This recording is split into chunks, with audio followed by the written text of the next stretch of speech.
Tom Schwartz didn't just survive Scandoval, he enabled it. And no one's talking about it. Few figures in reality television embody the concept of failing upwards quite like Tom Schwartz. While others on Vanderpump Rules clawed their way onto the cast through jobs at SUR or by sheer force of personality, Schwartz stumbled in through proximity, good looks, and a disarming grin that has shielded him from consequences for over a decade. To call him unlucky or a victim is to rewrite history entirely. His entire career has been one long, uninterrupted streak of privilege and happenstance. From the beginning, Schwartz had the kind of natural good looks that require little maintenance, a genetic lottery win that he has coasted on ever since. Where other cast members constructed identities through work, branding, or hustle, Schwartz leaned on his boyish charm. That charm carried him from a modest upbringing in Minnesota, through a dropped-out-of-college detour, and into Los Angeles, a city that usually chews up and spits out those without ambition. Yet somehow, Schwartz floated. His greatest stroke of luck was befriending Tom Sandoval. Their closeness, so intense that it sparked rumors of intimacy, ensured Schwartz permanent protection. Sandoval absorbed reputational shrapnel for him, covered his professional deficiencies, and, perhaps most importantly, dragged him into opportunities he never could have secured alone. Then came Katie Maloney, another lightning strike of fortune. For years, she subsidized his lack of income, forgave his infidelity, and endured his disloyalty. Even when Schwartz routinely failed at the bare minimum, steady work, public defense of his partner, basic respect, Katie stayed. Worse, the public narrative painted her as the villain of their relationship, while Schwartz played the lovable goof. He didn't even have the courage to end the marriage himself. Katie shouldered the heartbreak and the backlash for both. Professionally, his resume is laughably thin. Schwartz secured a stake in Tom Tom, a valuable Los Angeles bar, despite no meaningful cocktail or restaurant experience. Lisa Vanderpump offered him equity not for his skills, but because he was attractive, charming, and tethered to Sandoval, who at least had genuine bar knowledge. He then rode that same tether into another venture, Schwartz and Sandy's, despite again contributing little more than an awkward smile. Imagine stumbling into high-profile hospitality projects simply because your friend is ambitious and your boss has a soft spot for your dimples. On Vanderpump Rules, Schwartz was elevated to a main cast spot in Season 3, despite adding virtually nothing in earlier seasons. He is, by most standards, a poor reality TV personality, lazy, frequently drunk, and unwilling to deliver the kind of volatility or charisma that fuels the genre. His career is essentially the only job where being a quasi-alcoholic slacker was not just tolerated, but rewarded. Even Scandoval barely touched him. Despite kissing Raquel, providing cover for Sandoval's affair, and literally offering locations for the cheating to take place, Schwartz walked away from the scandal with only minor bruises to his reputation. Sandoval bore the brunt, while Schwartz once again played the helpless bystander. That well-rehearsed puppy dog edit, poor Schwartzy, rescued him yet again. His romantic life post-Katie has only reinforced the theme of luck. Joe, who sacrificed friendships to care for him, still calls him a soulmate even after their breakup. Sophia, decades younger, represents yet another improbable landing pad for a man in his 40s with no real stability to offer. Strip away the grin and the slouch, and Schwartz's pattern is clear. Violence glossed over, infidelity forgiven, laziness rewarded, complicity ignored. He is excused for the very behaviors that, in his female castmates, are weaponized against them. Ariana is branded boring, Katie lazy and mean, Scheana too friendly, Lala a whore, while Schwartz embodies all of those flaws and gets away with it because he smiles through them. The truth is that Tom Schwartz is not a victim of circumstance. He is the beneficiary of privilege, connections, and relentless public indulgence. He has leveraged his looks and his relationships into a career that should never have been his, failed repeatedly, and yet continues to land on his feet. If Tom Sandoval is the delusional showman of Vanderpump Rules, Schwartz is its greatest con, a man who convinced everyone that incompetence was charm, that cowardice was sweetness, and that mediocrity deserved a platform. In the end, his only real talent has been failing upwards. Brock cheats on Scheana during a high-risk pregnancy, but somehow Lala is the villain? Scheana Shay and Lala Kent's friendship was always built on borrowed time. Two women bound by jealousy of Ariana and Katie, a few side hustles no one asked for, and the convenience of having daughters the same age.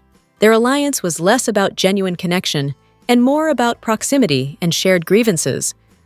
Predictably, it has now collapsed in spectacular fashion. The latest installment of their feud played out on Scheana's podcast, though calling it a podcast is generous. It's essentially Scheana monologuing, while her guests politely play furniture. She revealed that her real issue with Lala stems from Kent leaking news of Brock's affair to Jenna Willis, yes, the same Jenna who once slept with James while he was with Kristen, months before Scheana could monetize it herself. That betrayal stings not because it exposed Brock's infidelity. No one is shocked by a man cheating during his partner's high-risk pregnancy, but because it robbed Scheana of the storyline she had carefully packaged for her book. In her world, gossip is currency, and Lala cashed the check before she could. Of course, Scheana has no shortage of grievances. When she isn't manufacturing slights about Instagram book posts or unanswered phone calls, she's pestering Tamra Judge and Teddy Mellencamp with late-night texts over meaningless gossip. That both women, one of whom is supporting a best friend battling cancer, dismissed her dramatics as trivial speaks volumes. Scheana lives for victimhood. It is her brand, her comfort zone, and her excuse. Meanwhile, Lala is no innocent party. She all but admits that her entire purpose on reality television is to go toes with people, a phrase so grating it should be retired to the same vault as Scheana's infamous woodpecker laugh. Kent has never been a good friend to anyone but her insular pod of family members, and her track record of betrayal backs it up. Her performative contrition about being too hard on Ariana last season is merely another attempt to rebrand for the audience that pays her bills. Genuine remorse has never entered the picture. What makes this feud particularly hollow is its predictability. Scheana is directing her rage at Lala, not at Brock, the man who actually cheated on her. Once again, he benefits from her misdirected fury, happily watching her alienate friends while he sidesteps accountability. History repeats itself. Brock commits the offense, Lala mishandles it, and Scheana misplaces the blame. The irony is that both women are furious about their careers, not their friendship. Lala has been cast on the Valley, while Scheana was allegedly offered only friend of scraps. Rather than admit she was sidelined, Scheana claims she nobly declined. Anyone who has watched her career unfold knows that narrative is laughable. She has never walked away from Bravo crumbs before and wouldn't start now. Ultimately, this is not a tragedy of friendship lost. It is the inevitable implosion of a superficial alliance. Scheana thrives on playing the martyr. Lala thrives on stirring chaos. Both will torch every relationship in pursuit of relevance.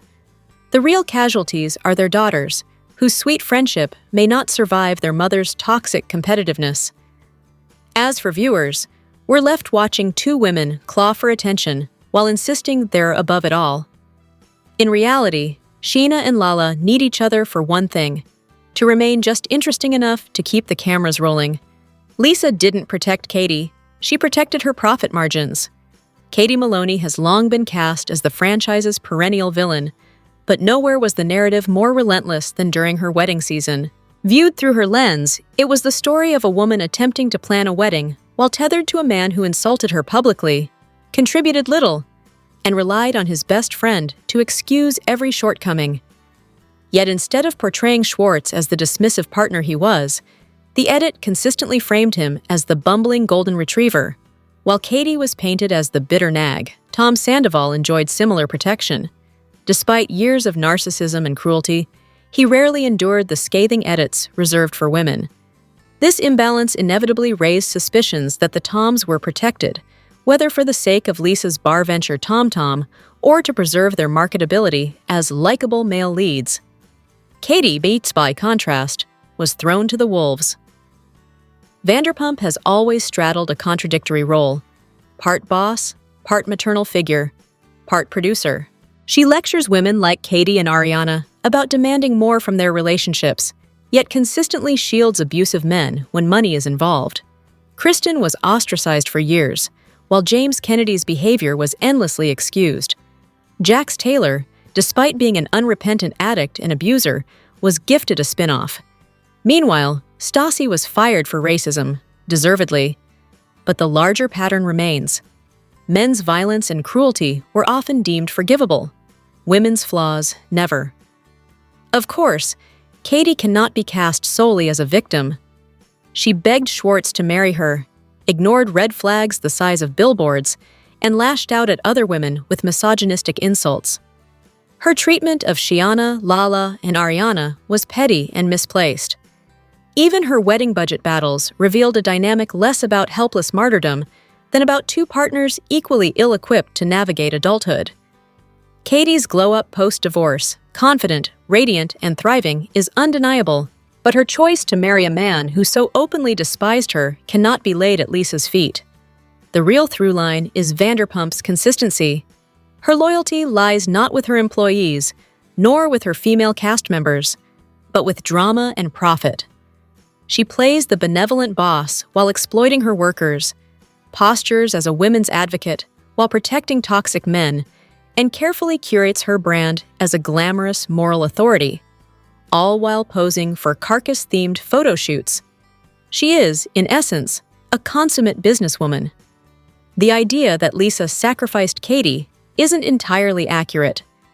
It is more damning than that. She sacrifices everyone. Katie was no exception, merely one of many women sidelined so that the Toms could be kept marketable, the bars could stay profitable, and the show could remain a circus. Vanderpump did not invent Katie's poor choices, but she certainly ensured the audience would view them through the most unflattering lens possible. Never mistake Ken Todd for harmless background furniture, because one scene proved he's anything but. Few moments in reality television strike the perfect balance of comedy and intimidation, but Ken Todd holding two Pomeranians in one hand while threatening James Kennedy deserves its place in the pantheon. It is, in its absurdity, peak Vanderpump Rules, the image of a man who looks like he should be dozing off at a country club suddenly channeling East End enforcer energy, lapdogs dangling like accessories. Ken's appearances are calculated just right, enough to remind the audience he's there, but never so much that he dirties himself with the cast's endless scandals. He comes away looking sharp, which is precisely why speculation about his past has endured. Whispered tales of lost fortunes, shady dealings, and connections to James Kennedy's father, a music executive with his own colorful reputation, fuel the notion that James gets infinite second chances because of backroom loyalties. It may be gossip, but gossip is the currency of this show. The brilliance of Ken's presence lies in his contradictions. He's the quintessential aging Brit, the kind you could stumble across in any Weatherspoons, half pint in hand, boasting about a life once lived with a wink that suggests not all of it was legal. He's sleazy, yes, but he's sleazy with credibility. That's why when he barks, "I'll knock your spark out," it lands, not as parody, but as the terrifying whine of history catching up with James Kennedy. And James, predictably, folds. His usual bravado shrivels into a childlike plea. "Lisa, Ken's getting mad at me." The whining only underlines the dynamic. Ken doesn't need to scream. He doesn't need to argue. He simply holds two Pomeranians aloft and threatens violence, and the room tilts in his favor. It may never be the show's most scandalous scene, but it remains one of its most satisfying. Ken Todd, dogs in hand, reminding the world that beneath the pink velvet couches and overpriced cocktails lies the quiet menace of old-school power. Scheana didn't fall in love. She fell into the most humiliating storyline Vanderpump Rules has ever aired. There are many cringe-inducing moments in Vanderpump Rules history, But few reach the theatrical absurdity of Scheana Shea's doomed attempt to live out a rom-com fantasy with Adam. Season after season, she staged her own little love story. "He's my best friend. People think we're in love, but we're just friends," as though repeating the cliché might conjure up a script worth following. Inevitably, she hooked up with him and then broadcasted the news with all the subtlety of a Times Square billboard. No one cared, but Scheana has never been one to let disinterest stop her. The plot twist? She slept with another man, seemingly in the hope that Adam would awaken to his undying love for her. Unfortunately, his grand revelation never arrived. What did arrive was the excruciating spectacle of Scheana asking him, mid-argument, "Do you love me?" as if she were auditioning for a Nicholas Sparks adaptation. His no landed with the force of a sledgehammer, leaving her shocked that reality hadn't bent to her script. Then there were the props, the infamous penguin gift for Rob, as if forcing whimsy into a relationship might substitute for genuine affection. At the reunion, even after watching Rob flatly state on camera that he wasn't into her, she still found a way to blame Katie for exposing his wandering lips. Scheana's internalized misogyny runs deep, so deep it's likely the reason she and Katie will never be true friends. Katie has wrestled with hers and moved on. Scheana still lives by the gospel of blaming women for men's disdain. Trust has never been Scheana's strong suit, nor has she earned any. Her shameless meddling in the Schwartz and Raquel debacle sealed her reputation. Stassi may have been far from a saint, but she saw Scheana's number from day one. A woman whose entire identity revolves around the men she's slept with. It's telling that one can recall her hookups more vividly than her personality traits, an accomplishment, though not one worth envying. What makes it worse is that Scheana has seen the receipts. She's watched these men ridicule her on national television, dismiss her as desperate, and still she either laughs it off with delusional reasoning or pretends not to notice. Her logic seems to be, if they slept with me, they must like me. By that standard, every drunken mistake is a love story. Growth, it seems, is optional in Scheana land. She doesn't just wear her humiliations, she accessorizes them. The penguins, the Apple Watch, the desperate gift-giving meant to purchase affection that still manages to slip through her fingers. She confuses material tokens for emotional bonds, and the results are predictably tragic. Even her voice, the nasal insistence on calling every new fling her best friend, has become part of the spectacle. It's as if Scheana has taken every rom-com trope, stripped it of charm, and weaponized it against herself. What's left is a woman who should know better at her big age, yet insists on auditioning for a romance that will never cast her as the lead. Nothing's worse than a hypocrite, except one who cheats on his pregnant partner and still thinks he's inspirational.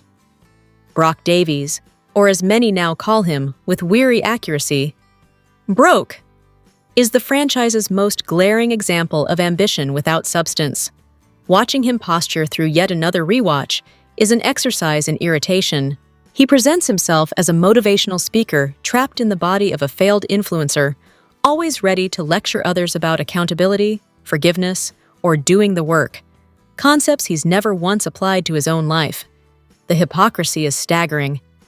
Here is a man with a history of physical abuse, unpaid child support, and infidelity, cheating on Scheana while she was pregnant no less, yet he feels qualified to sermonize about maturity and personal growth. The irony is almost too on the nose, a deadbeat dad positioning himself as a life coach. His thirst for attention is another defining trait. And impressively, he even manages to outshine Scheana in that department, a feat previously thought impossible. In public encounters, he's described as desperate for recognition, always angling for validation, the human equivalent of a billboard flashing "Notice me." Of course, Scheana's choice of partner isn't exactly shocking. Her romantic history has long been a parade of men who saw her more as a stepping stone than a soulmate. The infamous penguin pendant, the endless repetitions of Rob, and now Brock, the latest installment in her tragic casting of unsuitable leading men. Scheana has a knack for picking partners who either humiliate her or drain her resources. and Brock manages to do both. Even his brief stint as comic relief, shaking his backside in full himbo mode, fizzled quickly, exposing him as a one-trick pony who's now too lazy to even keep up the physical gag. Once the gym body joke expired, so did his only redeeming quality. The nickname Broke may lack cleverness, but it is devastatingly accurate. He has broken reputation, broken credibility, and, most damningly, broken character. Brock Davies is not just a poor partner for Scheana. He is the embodiment of everything hollow and performative about the reality TV grifter archetype. The most humiliating summer house moment wasn't Lindsay or Carl. It was Kyle calling Stassi Steve Jobs in a hot tub. Few moments in Bravo history are as oddly delightful as watching Stassi Schroeder put Kyle Cook in his place during the summer house crossover. Only Stassi could be serenaded in a hot tub with a drawn-out "Stassi" and then be compared bizarrely to Steve Jobs, and still manage to emerge not just unscathed, but superior. It was the kind of unhinged male energy that demanded a humbling, and Stassi, in peak form, delivered. The comedy of the moment lay in its absurdity. Kyle, tipsy and swaggering, imagined himself charming. Stassi, sharp-tongued and icy, ensured he looked like the court jester. The swimsuit may have been chaotic, but the power dynamic was crystal clear. She was the queen bee. He was the entertainment. What makes this scene even more fascinating is the timing. Stassi had just broken up, again with Patrick, a relationship that drained her of wit, authority, and, most alarmingly, herself. Watching her reemerge from that toxic mess was like watching a phoenix rise in designer heels. With Kyle, she had no patience for drunken boy antics. She was in the "what the hell is out there" phase of post-breakup clarity. Gee, skisseray, and he provided the perfect foil. This, of course, has always been Stassi's gift. She handles people, Kyle, castmates, even Lisa Vanderpump herself, through language. The wit, intellect, and verbal precision that made Lisa favor her are the same qualities that made everyone else resent her. Stassi's command of words ensured she was never forgettable, which is precisely why she was the one people loved to gang up on. Strong women, after all, rarely get sympathy when they're wronged.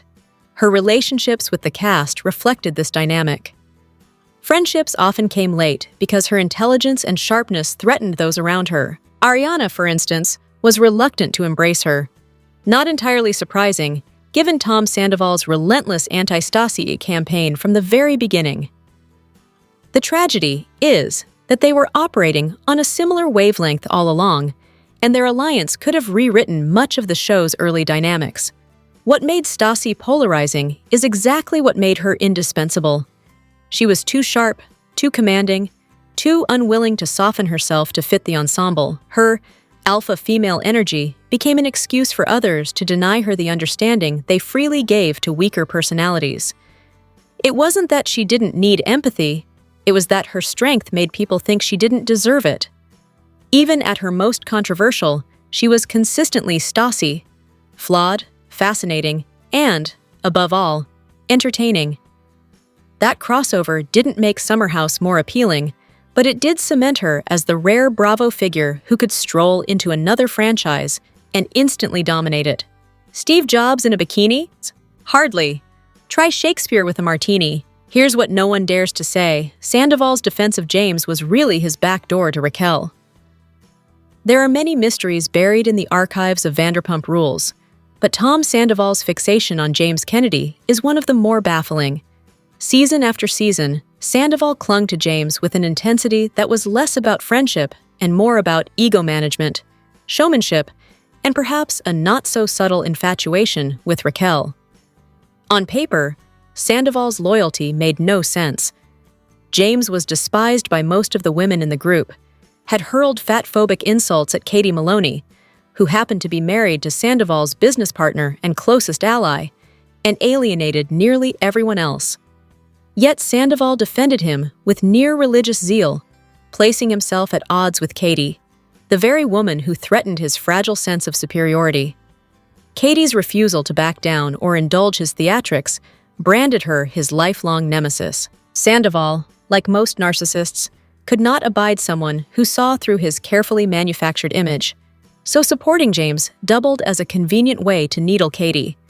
Then there's Sandoval's savior complex, a lifelong affliction. He loves nothing more than collecting broken birds under the guise of mentorship, basking in the glow of his own supposed generosity. James, young and perpetually on the outs, was the perfect project, messy enough to need saving, yet talented enough to lend Sandoval reflected glory. James could actually pull a crowd with his music, something Sandoval, despite endless posturing, never managed. Aligning with him offered both validation and vicarious coolness. And then there's Raquel. Sandoval's early obsession with keeping James tethered to the group coincided a little too neatly with his budding fixation on James's doe-eyed girlfriend. His behavior at group events, lounging in Raquel's robe during girls' night, inserting himself into James and Raquel's private bubble, betrayed more than casual camaraderie. It was the opening act of a storyline that would eventually detonate the franchise. Of course, none of this existed in a vacuum. Sandoval was not just running his personal rescue mission, he was producing the show in his head. James, love him or loathe him, was magnetic television. Sandoval's insistence on keeping him in the fold ensured conflict, spectacle, and the kind of volatility that kept cameras rolling. If helping James also pleased Lisa Vanderpump, who always had an inexplicably soft spot for her nephew-like protege, then all the better for Sandoval's tom-tom interests. Strip away the excuses, though, and the pattern becomes clear. Sandoval consistently aligns himself with men the women distrust, insisting on his enlightened ability to see the good while masking a very old-fashioned disdain for female authority. He has long masqueraded as a progressive partner while quietly ensuring his loyalty lies with the boys' club. Defending James was never about altruism. It was about ego, optics, and a simmering desire to win. Against Katie, against his castmates, and ultimately against reality itself. James Kennedy isn't the misunderstood genius you think he is. He's proof that bad behavior gets rewarded. James Kennedy entered Vanderpump Rules with all the charm of a foghorn at a funeral, loud, obnoxious, and inexplicably shielded from consequence. By Season 4, Episode 5, it's already baffling how anyone could be taken in by him. Even setting aside the question of physical appeal, the resume is grim. Arrogant, disrespectful toward women, belligerent when drunk, and perpetually itching for a fight.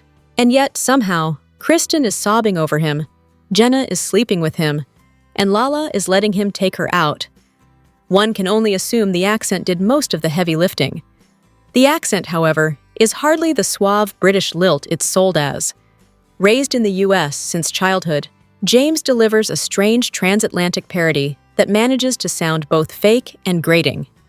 Still, American audiences have always been a little too forgiving when a bad boy serves up bad behavior in a British package. Kristen crying over a 22-year-old while she's in her 30s was already embarrassing. Crying over this particular 22-year-old bordered on satire. Lisa Vanderpump's indulgence of James remains one of the show's most perplexing through lines. She defended him repeatedly, sometimes even over her own son Max, allowing him more chances than most employees would ever see. For a woman so famously concerned with appearances, her loyalty to this human wrecking ball is baffling. Ken Todd, on the other hand, looked perpetually one syllable away from telling James to sit down and shut up, which would have been the most reasonable reaction in the room. Of course, James's entertainment value was part of his protection. In a cast that occasionally drifted into monotony, his chaotic energy guaranteed airtime, even as his personal history outside the show began to mirror his on-screen volatility. Reports of domestic abuse and even alleged animal mistreatment stripped away whatever misunderstood DJ mystique the producers tried to sell. What was left was a volatile young man preying, like so many reality TV men, on women at their most vulnerable. As for Kristen, her role in his storyline was tragically predictable. She has always thrived on chaos, and her questionable taste in men is practically her brand. Every woman who came after her seemed less genuinely interested in James than in the spotlight that came with him, which says less about his appeal and more about the perverse magnetism of Vanderpump Rules. To put it plainly, James Kennedy was never the tortured genius he fancied himself. He was a walking cautionary tale with a DJ set, and the fact that anyone mistook that for a lure says more about the thirst for drama than it does about him. Bravo showed us every drunken fight, but not the one story that actually mattered: Kristen and Ariana becoming friends. One of the most fascinating arcs in Vanderpump Rules is one that the audience was largely denied: the unlikely friendship between Kristen Doute and Ariana Madix. The two women began the series locked in open warfare, snarling at each other over Tom Sandoval with a bitterness that made for easy television. And yet, years later, during Scandoval, Kristen was one of the first people at Ariana's door to offer comfort. Somehow, sworn enemies became genuine allies, but the cameras conveniently skipped over the transformation. Instead, Bravo did what Bravo does best: shove authentic human connection into the editing room trash bin while endlessly replaying drunken screaming matches and messy hookups.